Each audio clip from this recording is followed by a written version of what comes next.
Et si la mort n'était pas une fin, mais un passage? Et si ceux que nous avons aimés poursuivaient leur chemin dans des mondes subtils, invisibles, mais toujours présents? Dans cette vidéo, Angelina Vesperini nous guide à travers les différents plans de conscience que traverse l'âme après son départ. Un voyage d'amour, de lumière et de reconnexion.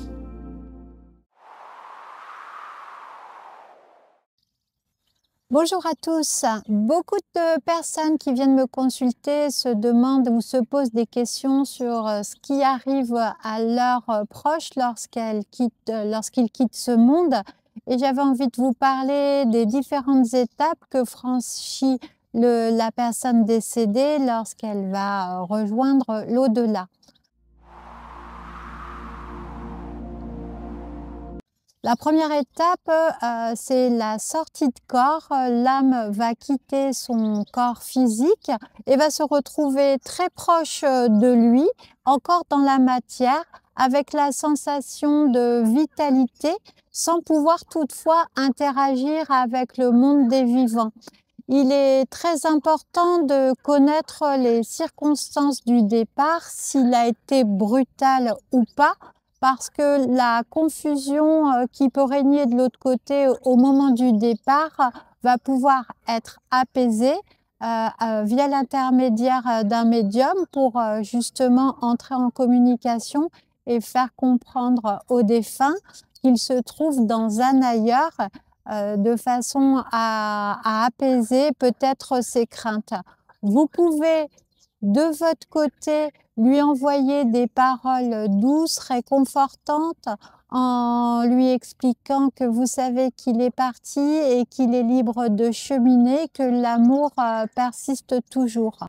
C'est à ce moment où, lors des consultations, j'ai beaucoup de retours des personnes qui ont assisté à leurs funérailles, qui remercient les proches de leur avoir donné de beaux moments d'émotion. Elles comprennent, lorsqu'elles ont assisté à leurs funérailles, qu'elles sont dans un autre état. Si la personne est décédée de mort naturelle au cours d'un long cheminement terrestre, ça va être simple et dans la logique des choses.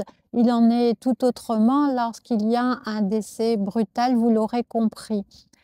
J'ai le souvenir d'une personne qui m'avait expliqué qu'elle se trouvait de l'autre côté, comme dans une salle d'aéroport, visualisant des personnes sans pouvoir entrer en contact avec elles. Elle en était un peu déroutée et on avait pu aplanir avec le consultant, l'être défunt, la situation, expliquant qu'on allait probablement venir la chercher et qu'elle serait réconfortée. Ce matin, j'ai eu également un témoignage d'une dame qui, au moment du décès, n'a pas vu son conjoint, mais a entendu son prénom car il l'appelait et ça l'a aidé également à partir.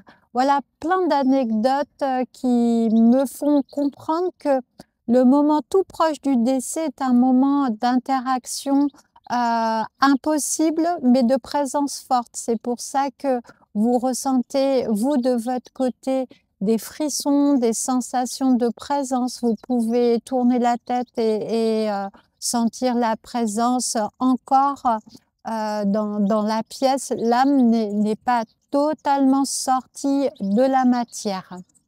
Ce qu'il faut comprendre, même si on parle de plans, de dimensions, ce n'est pas des strates qui s'empilent. Il faut essayer de relier ce que nous vivons sur Terre à ce qui peut se passer de l'autre côté. En effet, la clarté de compréhension du nouvel environnement du défunt va jouer beaucoup dans sa façon de communiquer, de se sentir bien dans l'autre monde. Le plan dit émotionnel correspond à un état dans lequel le défunt a encore des émotions liées à son départ.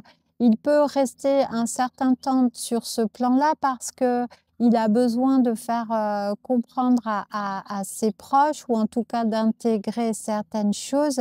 Il peut ne pas vouloir les quitter par culpabilité, notion d'abandon ou avoir encore des choses à régler avec le monde des vivants. Régler entre lui et lui, bien sûr, ou parfois entre lui et le défunt. C'est là qu'interviennent les histoires de famille. Le médium, à ce stade, peut dénouer des situations lors de contacts, de communication, où le défunt et le vivant va pouvoir communiquer et détacher également l'âme de façon à la libérer de ses émotions. Ça, c'est quelque chose qui peut prendre beaucoup de temps et le temps étant extensible et vraiment différent de notre monde à nous, on ne peut pas répondre à cette question de notion de temps. Ils ne l'aperçoivent de toute façon pas dans la même réalité que nous. Je reviens sur ce qui se passe en haut, se passe en bas. Pour mieux comprendre, si vous avez des questions, n'hésitez pas à regarder ce qui se passe autour de vous. Nous sommes tous sur la même planète et pourtant, à des niveaux de conscience différents, nous percevons la réalité, pour certains, d'une façon totalement différente de notre voisin. Et de l'autre côté, ça se passe ainsi en fonction de l'intégration de leurs émotions. Les défunts vont comprendre une autre réalité et mieux l'appréhender. Ils évoluent dans un espace qui n'a ni temps, ni environnement de matière précise. Et ça, il faut qu'ils l'intègrent et qu'ils s'en servent pour communiquer ou pour évoluer et continuer dans leur chemin de grandissement. Dans les plans supérieurs, il y a le plan causal qui vient ensuite. Et là, ils peuvent être guidés par des guides, des êtres de lumière pour intégrer un champ de compréhension d'eux-mêmes. Et à ce stade, ils vont pouvoir délivrer des messages délivrés de toute émotion, non pas d'amour, mais de toute émotion qui les rattache au plan terrestre. Ainsi, ils délivrent des messages de paix, d'amour. Ils peuvent encourager les personnes qui viennent les consulter dans leur élan de vie, dans leur choix personnel. Dans tous les espaces qu'ils traversent, ils vont vouloir entrer en communication avec nous. C'est à ce moment-là que vous pouvez percevoir des présences, des odeurs. Vous pouvez également les reconnaître dans des sensations qui vous traversent le corps. Ils peuvent vous faire souvenir d'états lorsqu'ils étaient avec vous. Vous pouvez avoir des émotions qui vous traversent sans savoir pourquoi et qui vous relient à eux parce qu'un souvenir vous a traversé l'esprit. Il se passe beaucoup de choses pour eux dans leur grandissement, dans leur compréhension. Certains me racontent leur environnement, qu'ils peuvent influencer leurs espaces quand ils ont bien pris l'art de leur nouvelle consistance, on va dire, même si ça paraît évanescent. Ils peuvent créer des paysages qu'ils aiment, qui leur facilitent le repos, le bien-être, la compréhension qu'ils sont plus grands qu'ils ne l'imaginaient au moment du départ. Tout ça, ça va être des informations qu'ils me donnent, des êtres qu'ils ont croisés, des guides, et ça c'est formidable parce que les guides viennent les chercher, leur tendre la main pour passer sur un autre plan. Et encore une fois, le plan est un espace de conscience et il est intimement lié et non pas dans des passages successifs, même si on parle de passage et de traversée ou d'évolution des âmes sur un chemin.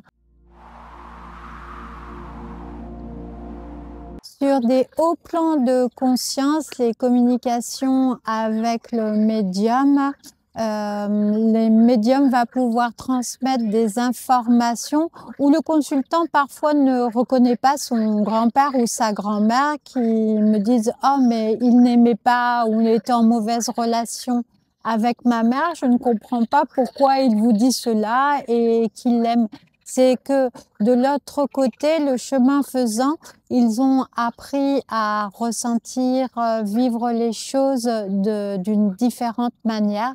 Plus on monte, plus on évolue, plus l'amour est présent et c'est cet amour qui leur sert d'énergie de communication et d'intégration de leur être. Ensuite, lorsqu'elle est très élevée et qu'elle est proche de la source, l'âme va se fondre dans une lumière et devenir pure conscience. Elle ne reviendra plus sur le plan terrestre. Conservez à la mémoire que l'amour ne disparaît jamais et que plus vous envoyez des messages d'amour à vos proches, plus vous les aidez à grandir, accepter leurs nouvelles conditions d'être et c'est libérateur pour tout le monde. C'est dans ce but que j'interagis avec les consultants pour passer les âmes sur des plans différents de fréquences vibratoires pour vous aider aussi également à élever vos fréquences, à être plus apte à interagir avec les mondes invisibles. Car lorsqu'on interagit avec les mondes invisibles, on travaille aussi sur ce plan terrestre. Nous sommes ici et il faut bien y vivre et bien le vivre. Ma transition est ainsi faite pour vous parler d'une prochaine vidéo qui sera porteuse d'informations pour bien vivre, augmenter sa fréquence vibratoire pour être aligné avec le meilleur chemin, offrir beaucoup de potentiel dans l'ouverture et la compréhension de soi. Si vous voulez me suivre, n'hésitez pas à vous abonner, c'est gratuit. Vous activez la cloche, vous aurez ainsi des notifications sur les informations nouvelles que j'aurai le plaisir de vous diffuser. Rejoignez-moi, rejoignez notre communauté qui, j'espère, grandira pour plus de lumière et d'amour. Merci d'avoir pris ce temps pour écouter, ressentir et comprendre. Si ce message vous a touché, n'hésitez pas à le partager. Et si vous ressentez l'appel d'un accompagnement ou d'un contact, vous pouvez en retrouver Angelina sur son site angelinavesperini.com. À bientôt, entre deux mondes.